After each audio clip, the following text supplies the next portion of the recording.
While Judge Fleischer usually keeps things professional, there are moments where the chaos pushes him over the edge and he snaps. And if you don't straighten up and fly right, I'm gonna be all over you. Do you understand? From outrageous outbursts to stone-cold shutdowns, here are 7 times Judge Fleischer lost his mind in court. I'm not here to toy with you and play games with you. It's know what the expectation is in this court. Get my 5 o'clock one first thing in the morning, Your Honor. Then you come here and you ask.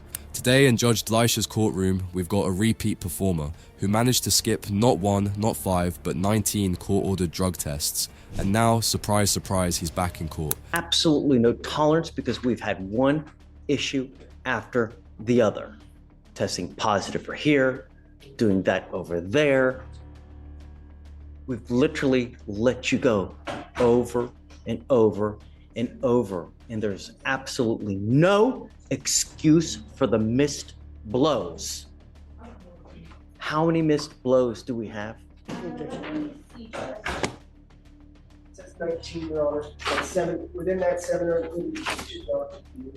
But Judge, I would ask, if possible, as I'm not the lead on this case, and I know Justin has had history with the court and Mr. Jones here on this case, if you would consider holding on the consideration of this matter until he returns on Tuesday of next week. So I'm sorry, Ben, I can't. I have to know. You have to know that we mean business. I'm not here to toy with you and play games with you. Know what the expectation is in this court. You've been with me for as long as we've had. You're over there. Because I have a cold, Your Honor. Cold weather. I apologize, sir. Can I please speak on the breathalyzer?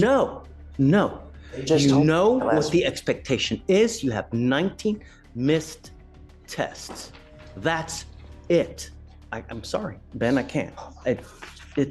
You're here in his stead. You're a capable and outstanding lawyer. I have the utmost respect for you, but 19 missed tests are 19 missed tests. And I've been telling him since the absolute beginning, there's just no tolerance. Please, No. And It's with you. but to his credit, Your Honor, we have no positive UAs. He's been here on weekly UAs, so there's no indication that he's using this to obfuscate, for alcohol. I go to sleep early, man. Test, and he is blowing outside the window, so we don't know what he's doing. My God, sir, I go to sleep at 8 o'clock every night, sir. It's just the 10 o'clock ones, and I get my 5 o'clock one first thing in the morning, Your Honor. Then you come here and you ask. Oh, they just told me about this last week in pre-trial over there, and they said that I had a 45-day miss. Judge Fleischer absolutely cannot believe the sheer number of missed tests. The defendant started swearing that he's trying for things to be different, but after 19 chances, that sounds like a broken record. Please, Your Honor, it's just, I don't even drink. From the 15th of November, you have been skipping tests. You have been to this court. I go to sleep at 10 o'clock, and I still did the ones later on when I would wake up, and they told me this just last week, Your Honor. I swear to God. I swear on everything I love. You know. Please give me a chance, Your Honor. Testing schedule is, and I've given you one pass after the other. He goes with you. No. Oh my God. Your Honor, may we discuss setting a new bond for Of course. Oh my gosh, Your Honor. Why? Please, I'm trying to do everything. Goes with you. Oh my gosh. Bond is at 5,001 now because of the prior violations. I'll now set it at 10,002. I'm sorry, Ben, but he's tested positive literally over and over and over. He continues to test positive for marijuana. When I've told him to stop, he's tested positive for opiates. He's tested positive for this. Now he's skipping blows. He has obscured the camera as well? It's not necessarily that he's obscured the camera, but it's too dark to see it. It doesn't mean that there's. It's the same thing. If we can't see you in the camera, then you're fooling. And I'm done with the fooling. That's it. Judge Fleischer gave this man exactly what he deserved. No more second chances, no more excuses. After 19 missed tests and a courtroom full of empty promises, the judge made it clear. Accountability has officially entered the chat. What am I supposed to do? All I'm asking you to do is stay away from this place. And just when you thought courtrooms were boring, boom, the defendant flips the script and sends Judge Fleischer straight to the edge. Let's just say things got real tense, real fast. And so it looks like he walked through an exclusion zone, which is, speaking with pretrial, is actually larger than it normally is. I think it's at 500 Is it 500 I feet? at 500 feet because I didn't want him to go anywhere near the complaining witness in this case. Yes, Judge. This is the same complaining witness that we have the last case that I know PC'd? No, the two are unrelated. They are different complaints, but. Yes. And so the terroristic threat was, they're both strangers. The terroristic threat is, the allegation is that my client asked to bum a cigarette, got in an argument when he died. And then the newer case with no PC was that some random person's window was broken and somehow my client got charged with it when no one saw or had any evidence to believe that he had done it. But when the police made scene, he didn't have a kitchen knife, I believe, is the allegation. I will say that the new case, it was no PC, but there's also no evidence. There's no offense report, there's no videos, because it's a week old. Because they didn't go get anything because I know PC'd it. Well, that's part of it. It's also Daytown, and Daytown. But the problem is that we continue to have issues with Mr. Franklin. So Mr. Franklin is going to have issues on bond or not, Your Honor. His mental illness is quite severe. He's received hospitalizations in the past. His orange sheet is right at a page, if not over. And so the system is aware. I would take this court, or ask this court to take caution in the sense that we're not having a formal hearing. There's no testimony presented. I'm fine with having a conversation. But if the court should wish to revoke his bond. We're having a hearing right now. Well, then nothing has been admitted because there was no admissible evidence. I'll find to discuss with the court what has been alleged, but there is no admissible evidence of either location or possession because nobody has testified to either. And I don't think the pretrial services officer in this room would have the ability to testify how a GPS device works. Not to be mean to her, but it's not her job, and so she's not going to have any knowledge of the first-hand knowledge of the device. We continue to have issues with Mr. Franklin, and I'm tired of it. And I'm not dealing with this anymore. I only have one way to fix this. The lawyer gave it everything he had, but Judge Fleischer, yeah, he was done, and no amount of courtroom theatrics was going to save this one. So that there's another 30 days. I'm not going to sit here and wait for him to have another bond violation. No, because he's doing whatever he wants to do, because that's what's happening here. Yes, Judge. And if you'd like to revoke his bond, which I can understand the court's position, I would just ask that we have a formal hearing with testimony where the rules of evidence would apply, which statutorily they would apply to any revocation of bond. I'm still going to take him into custody. I find that he's a danger to our community. He's continuing to just... Mr. Franklin, what am I supposed to do? Continue to let this happen? For me, Don't fall. I ain't getting no justice. I found no PC on your case last time. I ain't getting nothing to nobody.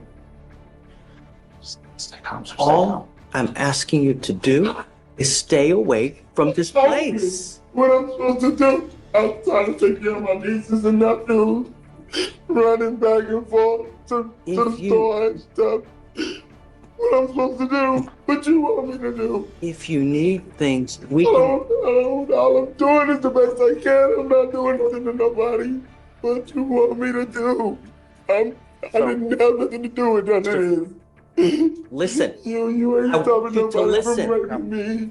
You could see it all over Judge Fleischer's face. He had zero tolerance left. The defendant was in tears, trying to explain himself, but the judge's expression said it all. I don't want you to go near where the complaining witnesses live. That's all I'm asking you to do. But I was just happened to go to my oldest cousin's house and my mother-in-law's house, get food, and then go get my medicine. Here's what I want you to do. I want you to talk with Mr. Meunier right now, and I want to know exactly where they live in relation to this address. That's what I want to know. I'm my mother's debating address? whether to put you in or not. All I want to know is why. Because I've asked you not to go to this place, and yet, no. I want you to talk to your lawyer, and I want to figure out where the places are where your mom lives, where the cousins live, so we know exactly where you can and can't go. Do you understand? Yes, sir. And just like that, Judge Fleischer dropped the hammer of justice, unapologetically. And when you're threatening, abusive, harassing, I'm going to take care of you and I will light you up like a damn Christmas tree. Moving on, things are already off to a rocky start as the defendant's facing charges for evading arrest and making a terroristic threat. But wait, it only gets worse from here. Person search on the defendant revealed he had 2, he had a prior arrest and an active felony warrant. Upon contact with the complainant advised the defendant was driving up and down the street in his car and crashed. The complainant stated the defendant began to tell the complainant he was going to shoot him and kill him. The complainant advised the defendant then began to reach into his waistband and kept saying he was going to shoot him. The complainant feared for his life and felt threatened by the defendant's statement. I will say, gun was never found. No charges where the gun were ever filed. They charged him with terroristic threat. They would have charged him with ag assault if the police had believed that a firearm was used. Mr. Bledsoe, let me make something perfectly clear to you.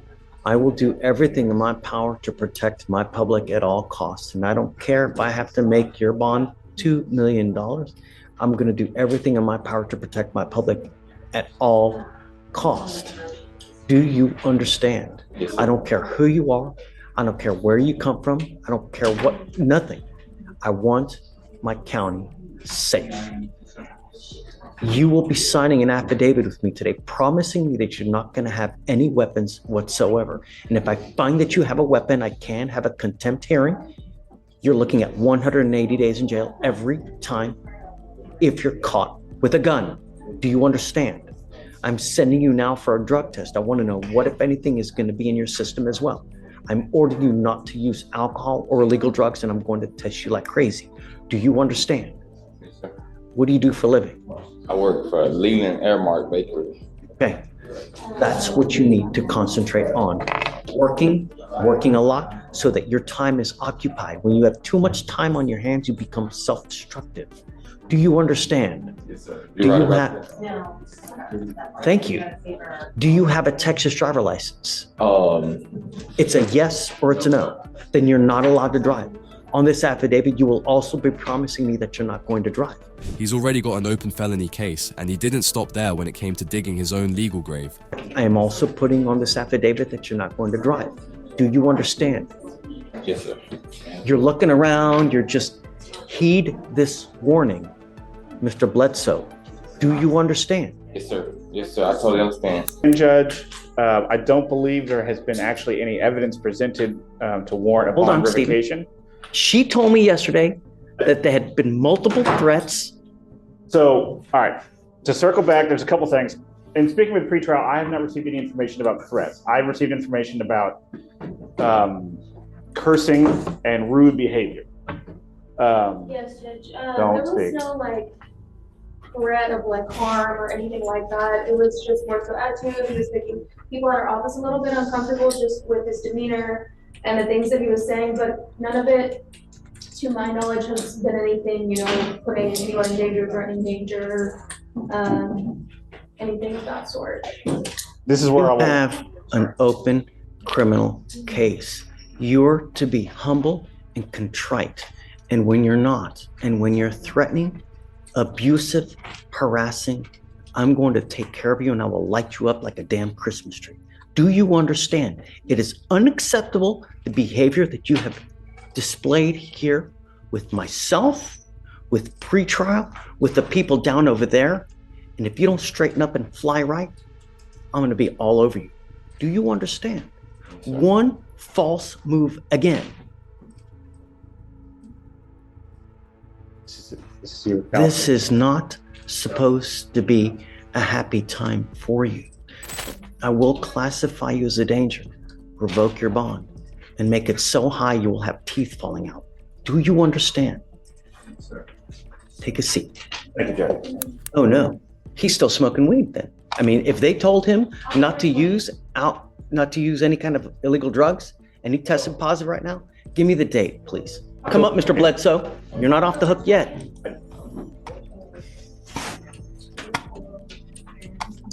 This is where I will repeat my assertion that since he's out on bond, he's entitled to a hearing where the rules of evidence would apply. What we're doing right now. Well, then I'm going to object to hearsay to anything and everything being heard by the court. What day was the magistrate condition for no using, please? You're on notice now. You will stay with me. Yes, sir. Okay. Thank you, Judge. And just like that, Judge Fleischer shuts him down.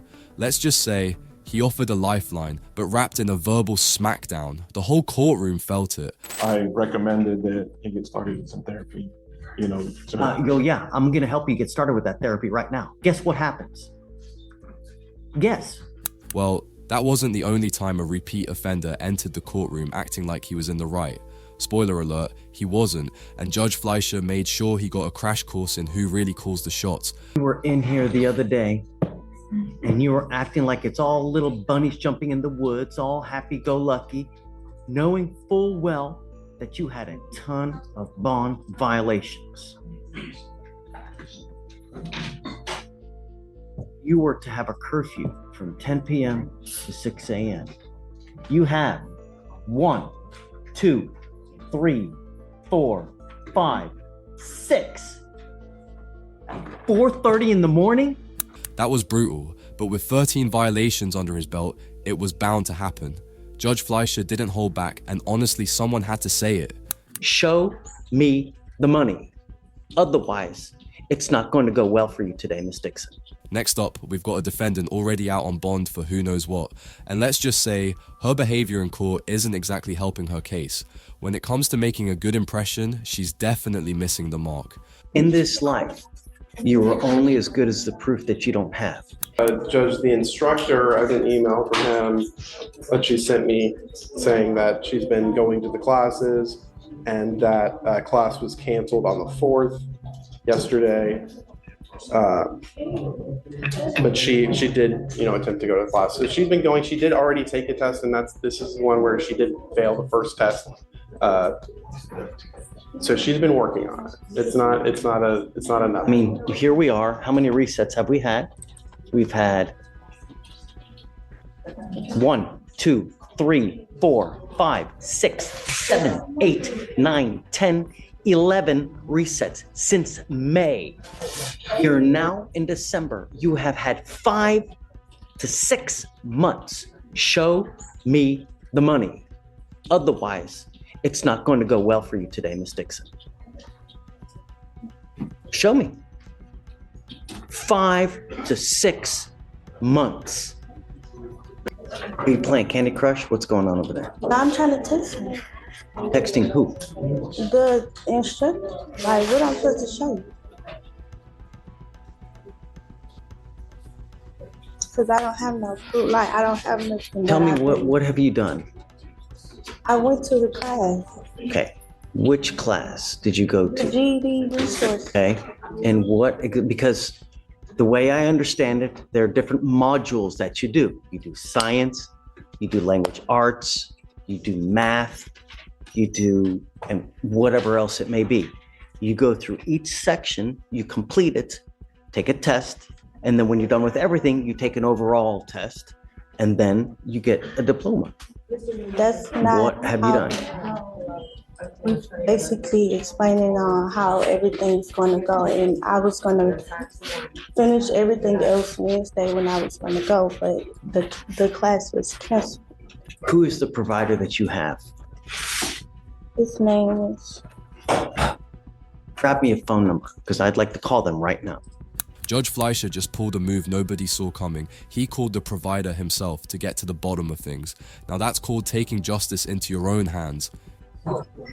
Yes, my name is David Fleischer. I'm a judge here in Harris County. And I have someone that's with me in our court, and she's doing a program with you guys to try to get a GED. I'd like to confirm that's Coriel Dixon. So yeah, it's kind of twofold. They take an assessment. Based on that assessment, allows me to know where the student is as far as their grade level in math and in reading. Based on that, they go on 2 tracks. And so one track is like a basic education where we're just literally working on kind of some elementary reading and math skills. Okay. Or a GED track where they're ready for GED contests. And so, yeah, and I usually just, go from there. I work with my GED students individually. And how long does the process take? And how long can we expect it? Well, so that's honestly kind of a loaded question. Depends on where they fall. I believe Coriel scored pretty well. Great. So yeah, and I worked with people that have gotten the GED in 3 weeks. I worked with people that have gotten the GED in 2 years. I can't do 3 years. That's too much. Well, I know, I'm kidding. No, I understand that. She's been faithfully attending, though. Yay or nay? Yes. Okay, great. And with some consistency, 3 to 4 months, maybe less. Stick with it, because I think at the end of the game, our goal here is that she ends with that diploma. In a surprising turn of events, it was the instructor who stepped in and saved Ms. Dixon from sinking. So why go back? What do you mean? Why go back to the same location over and over if you know that they're going to beat you up? The next defendant had it coming, and Judge Fleischer made sure the consequences hit hard. No sugarcoating, no sympathy, just accountability served cold and straight to the point. Why does this keep happening? Over and over and over. You pled on the 17th of December, and not 3 weeks later, you have now another criminal trespass. Why would I keep doing this? Officers don't like me out there, man. They be harassing me. They beat me up. They assaulted me. They put me in the hospital. They tried to kill me. So why go back? What do you mean? Why go back to the same location over and over if you know that they're going to beat you up? I don't know, Lori. We're doing the same shots over and over and over. Last year, 1, 2, 3, 4, 5, 6, 7, 8, 9 cases just last year. You pled at the end of December. January, you've got a new case. We let you out. You took off on us 2 more times. And the only reason we have you now is because you picked up an interference. And now we're doing the same thing over. I'm not going to do this. After 9 cases, the defendant was back in front of Judge Fleischer, and let's just say the judge's patience clocked out long before this hearing even began. And I don't care if you come here with a baby to try to save your ass from going into custody. The last defendant managed to tick off the judge in the absolute worst way possible. If courtroom frustration had a champion, this guy just took the crown. I'm not happy with you. You have a monitor on your ankle. It's been dead. Is it still dead now? I keep my charger with me. You keep your charger on you, but you don't use the charger because it has gone dead over and over. And I don't care if you come here with a baby to try to save your ass from going into custody. I'm not trying to save him. I'm the only one that could have watched him right now. What's going to happen if you go to jail? These are things that you think about when you're in the free world and when you have bond conditions. Don't come back here with the baby, because if you're here and I put you in custody for one reason or the other, I will call CPS. We will hold you accountable. And if you continue to piss on my leg and tell me it's raining, there will be issues. Well, that's exactly what he deserved, showing up without charging his ankle monitor and bringing a baby into court. Judge Fleischer wasn't exactly impressed with that level of preparedness. As always, thanks for watching. If you enjoyed this courtroom drama and want more, hit that like button and don't forget to subscribe. We'll see you in the next one.